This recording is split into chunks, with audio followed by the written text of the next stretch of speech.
My life feels like a bad drama show at the moment.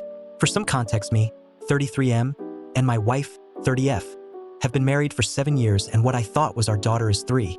Looking back, this all started after my wife gave birth to her daughter. She suddenly became a lot more affectionate to me, was a lot more active with me in the bedroom life. She also made my favorite desserts a lot more often. She is a fantastic baker. I of course didn't suspect anything, since even prior to her pregnancy there were no signs of cheating, but also could be that I just didn't look close enough into it.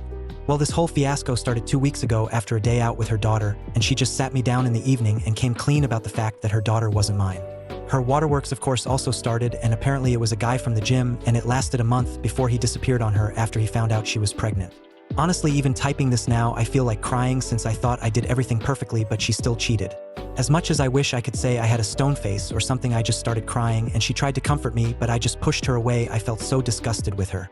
After I had calmed down a bit, I just grabbed my jacket and left for a hotel, and while I was leaving she just begged and pleaded me to forgive her, and that I was the only father her daughter knew.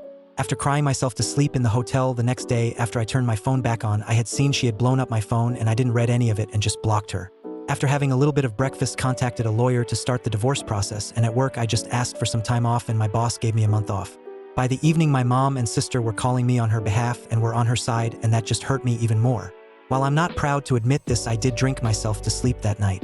After that night, I started staying with my best friend, and my mom and sister kept spamming and calling me.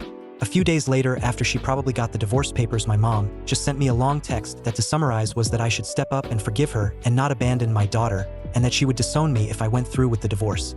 My sister and mom are against me divorcing her, but my best friend and his wife are saying I have the right to not want to be with her or take care of her kid. I'm split on this. On one hand, I did raise the baby for 3 years. On another, I don't know if I could in the right mind raise the reminder of my wife, her affair.